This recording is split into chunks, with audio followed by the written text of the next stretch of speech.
Alright, thank you for clicking on this video. I just finished watching Deep Water. It's a new movie that dropped on Hulu this weekend that I was kind of curious about. Thought I'd check it out and drop a review for it. Yeah. Um, I wanted to watch this movie because it didn't look bad. The ads I saw for it didn't look bad. And, I kind of like Ben Affleck and Ana de Armas. I think they're both pretty decent actors. So it was enough to make me go, you know what? It's on Hulu. I have Hulu. So I'm like, whatever. It's basically, free. I have an annual Hulu, so I've already paid for it. So I might as well check out this movie. It's also the first movie I've watched off of Hulu since I got my annual, which answered a question. Well, no, it's technically the second. It's just I wasn't 100% sure with the first. Because this is, the annual has ads. Like, they don't explain what that means. So quickly before I get into the movie, Hulu annual with ads means that if it's a TV show that has ad breaks, you're going to get ads during the ad breaks. If it's a movie, it doesn't have ad breaks, therefore you don't have ad breaks. That's what it means, because I only got ads at the beginning. Otherwise, the movie ran straight through for the entire hour and 50-ish minutes that it ran. So I've watched it. Now I'm going to give my thoughts on it. Now that I've talked about Hulu Premium or Hulu, the annual subscription of Hulu. So that killed 2 minutes. I didn't hate this movie, but I didn't really care for it that much. Like, I feel like this is one of those times either I'm gonna have a long rant because something's gonna trigger from what I'm talking about, or this is gonna be a short review. Basically, you have Ben Affleck and Ana de Armas. They are a married couple. Who, God, this movie is so slow. It is believed that Ana de Armas is cheating on Ben Affleck with this other guy, and there might be past guys who she has cheated on him with. They're at a party. The dude who is being suspected of being the dude she's boning on the side shows up, and she's hanging all over him. Ben Affleck eventually gets him alone and brings up a dude named Martin McCree. They only say this name like 50 times in this movie, so that's why I know it. I can't tell you. Oh, Ben Affleck is Vic. He plays Vic, and I can't remember Ana de Armas' name, but I know Martin McCree because they say it a lot. Basically, Vic tries to get this guy away from his wife by saying that Martin McCree's gone missing and that he killed Martin McCree. But of course, this is all a joke. Ha ha ha ha ha. Yeah, obviously, he didn't kill Martin McCree. Though you do find out that Martin McCree was found dead. It's just a weird moment because this movie at the beginning is trying to be very like, ooh, is this what's really happening? And then at the end, it just kind of decides to go, man, screw this. Because he tells the dude that he killed him by hitting him over the head with a hammer, and you hear that he died from being shot. So again, it's supposed to be like, oh, well, maybe he is just lying. But you don't get any concrete information that his wife has slept with either of these men. Just that she's been friendly with them, and that, well, she makes out with the dude at the party. But that's also in front of her husband. Like, she knows he's watching. So that could also be a weird sex thing between the couple. I'm not 100% sure. This movie does not know what it wants this couple to be. If they want them to be that knowing, yeah, I know you do this, and that's why I do what I do, so you do what you do. Or the shocked, how dare you do that? I had no idea. Because they just flip-flop throughout the movie. Both of them, Ben Affleck and Ana de Armas, flip-flop from the, I know you're killing the people I'm screwing on the side, so I'm screwing more people on the side, so you kill more people because I enjoy it. And then she flips to, oh, how could you kill him? And he's the same way. It's like, I know you're sleeping with all of these people, so I'm going to kill them because you're sleeping with them. And all of a sudden, the next scene, he'll be playing, I had no idea she was sleeping with these people. How dare she keeps doing this? I'm very frustrated.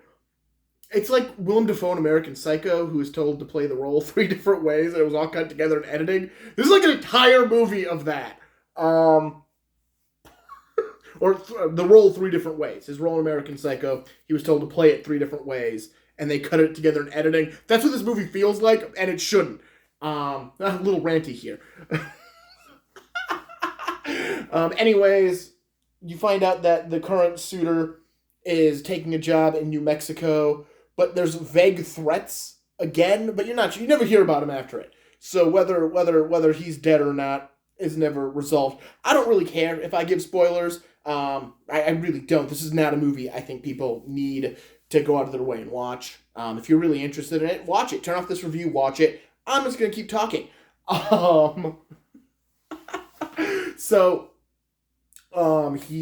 Ben Affleck finds out that his wife wrote a $3,000 check to a piano musician for piano lessons, and he quickly realizes, oh, this is the new dude. She's banging. And again, you're not actually given concrete evidence that she is cheating on him. All you are given is that they're together and his flashes of what he thinks is going on. Like, he has flashes of her cheating on him, but there is the movie presents it as that, as flashes of, like, his thoughts of them having this affair and not actually showing them having this affair, though I'm pretty sure it was shot to show that they were having an affair. Eventually there's another party. She invites the musician to play the piano, and again, she's all over him, and eventually he is found dead, having drowned in the swimming pool at the party. This is where it really starts to flippity-floppity, because up until this point, Ana de Armas has been pretty, like, not upset with her husband. But this is where, like, she goes, he killed him. Ben Affleck killed him because he was interested in me. He killed him. I'm like, what? This is not what you wanted? Like, what is going on? What is going on? But there is no evidence. There's nothing other than the fact another character who is a writer really, really, truly believes Ben Affleck is a murderer. PI, this movie is 2 hours long, and I'm going to sum it up in like 10 minutes. A PI starts following Ben Affleck. This pays off to nothing within the movie. It looks like Ben Affleck is interested in the novelist's wife, but again, it pays off to nothing. You then find out that Ana de Armas has yet another suitor, because why the hell not? Also, he begins flashing this new suitor, who is one of her former boyfriends from before she started dating Ben Affleck. She's now having flashes of them having sex and him murdering the other dude by drowning him in a pool. But again, I feel like the murder scene was meant to be the murder scene, and then they decided, it'll be a flashback. Because it's really like, so did he do it? I feel like he had to have done it. Like, he did it. I'm certain he did it. But I'm not sure. This movie doesn't want to just say it. It wants to be all like, woo, is it true or is it just his mind? Did he wish he did it? Ha ha ha ha. So, I learned that snails are apparently poisonous if you eat them and they still have things in their digestive system. Most interesting part of this movie. Ben Affleck raises snails for no apparent reason. He even says it. He has no reason for them. He doesn't raise them to eat them. He's not raising them to be pets. He's just raising snails. So it's a pointless plot point, which I think they just wanted to use the mention that, if you eat a snail without starving it for a few days first to make sure its digestive system is empty, you'll die of poison. Which would make you think he poisoned someone. But as far as I know, he poisons absolutely no one. Maybe the dude who is supposed to go to New Mexico and we get no resolve on him. Maybe that's how he actually killed the dude in the pool. He poisoned him with snail. I don't know. But I feel like this should have happened and it didn't. Okay, I was right. I got ranty. So Ben Affleck eventually tells this dude, oh, I got a property I want to show you, because he's in property development. And he takes him deep into the woods where there's no cell phone service. And then throws a rock at him. He throws a rock at the dude. We have been sly and sneaky about, is he a killer? Isn't he a killer? Has he done all this? Has he not done all this? Then he throws a rock at a guy. He throws 2 rocks. He throws 1 rock hard enough to break the skin, and then he throws a second rock hard enough to make this dude fall down a hill and die. Again, I'm just done. I don't care about spoilers. I'm spoiling this movie. I don't care. He then weighs the body down with rocks and goes home. What he does with his wet clothes, we're not shown, because he takes them into the water, because it's deep water. You have to kill them in water. The dude, Martin McCree, was found in the water, and the dude was drowned in the water, and this guy gets shoved in the water. It's deep water. Deep water. I might really, I don't know if I hate this movie or if I just strongly dislike this movie now that I'm talking about it. Yeah, so, he gets home, his wife and his daughter, who is, sometimes seems like, yeah, this is totally taking off of Ana de Armas' character, a little more free-spirity, and then other times she's gonna kill someone one day, taken after her dad in her actions, so it's very disjointed with the daughter. They decide to go for a picnic in the location of his latest murder victim, where he realizes that for some reason the 2 rocks he weighed the body down with aren't doing the job. So he goes back the next day to get the body to fully submerge so no one knows his dirty secret, that he threw rocks at this man. He threw rocks at him. The novelist shows up for some reason. Again, I can't justify it any more than it happenstance. The novelist shows up. At the same time, Ana de Armas finds her latest suitor's wallet with the snails and decides to leave until Psycho Child throws her suitcase in the pool. Why the pool? Deep water. Deep water. That's why. That's why the pool. I get it now. I get why the pool. I keep, thinking of way better movies as I'm talking. So anyways, the novelist speeds off in his car as Ben Affleck chases him on his bike. Finally, they show Ben Affleck doing something smart, and they're going downhill, but it doesn't look like a hill. It looks like perfectly flat surface. Just a trail. It looks like a perfectly flat trail. But for some reason, he goes down a hill. I don't know where the hill is versus the trail, because the trail doesn't look like it's windy and curvy, but he's going down a hill real fast. And eventually, the stupid novelist is trying to send a text. He is trying to reach the outside world that he's realized Ben Affleck that he's proven correct, and Ben Affleck is a killer, and he's trying to send it out via text. He's not trying to make a phone call. If he has service for a text, he has service to dial 911. He is an idiot, and he deserves what's about to happen. Ben Affleck races down the mountain until he stumbles out in front of the car. And because Ben Affleck stumbles out in front of the car, the dude, instead of just running over this man who you know has now killed at least once, you believe he's killed at least one other time, and you believe is coming to kill you, swerves. He does not just run his ass down, he swerves out of the way. He swerves, drives in, and drives off a different gorge. Smashes his car and is presumed dead.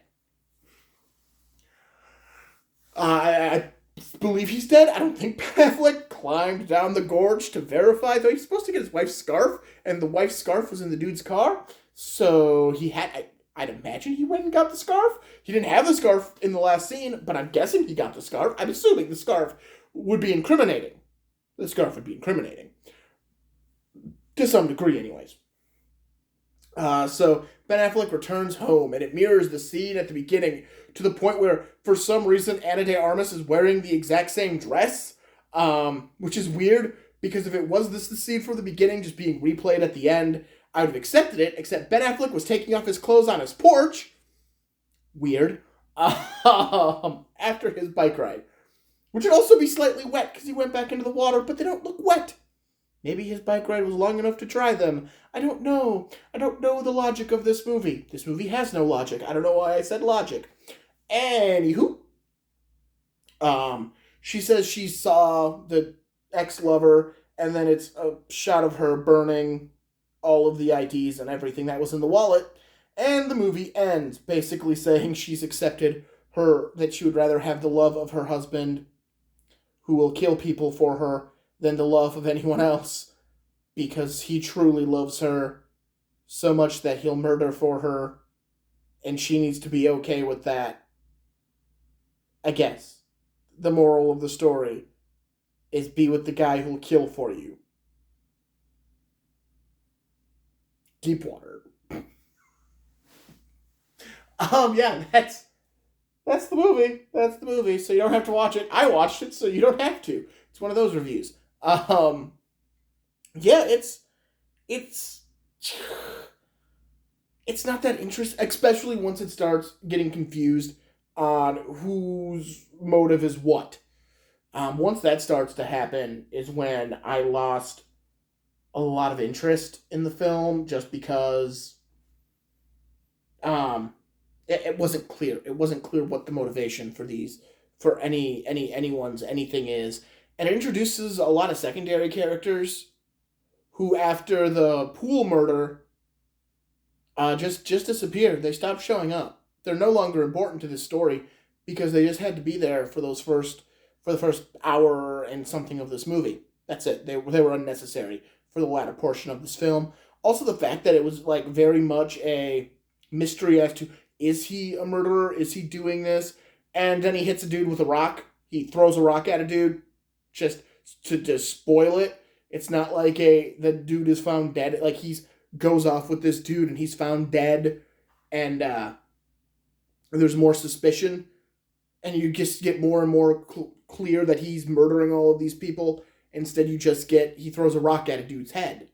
The rock thing, I don't know why. I don't know why that bothers me so much talking about it, but I'm really bothered by the rock thing. I really am. So yeah, I don't recommend Deepwater. I don't know. It wasn't great. I'm glad I only saw it on Hulu. I'm glad I didn't have to pay to see it in theaters. I'm not sure I would have paid to see it in theaters. To be honest, this was definitely I checked it out because it was free on streaming. If you want to see if maybe I'm wrong, maybe it makes perfect sense and everything's great, you can watch it yourself. Go right ahead. I don't recommend it. But, it's a free country. You make your own life choices. I've merely given my opinions on this movie, and those opinions are, it's not that good. It's not worth checking out, and you can spend a better 2 hours of your time. All right. Well, that's all I got for this review. Like, comment, subscribe. This Wednesday comes out my Die Hard franchise review. I'll be looking at Die Hard, Die Hard 2, Die Hard with a Vengeance, Good Day to Die Hard, and Live Free or Die Hard. I mixed up those last two's order, but they really don't matter. So check that video out when it drops Wednesday. Check out my Once Upon a Time in Hollywood novelization review. That dropped yesterday. I added a review for the new movie X as well on Thursday night. So check that stuff out. I got stuff to watch. So check it out, and like, comment, subscribe, blah, blah, blah. And I will talk to you all later. Have a good one.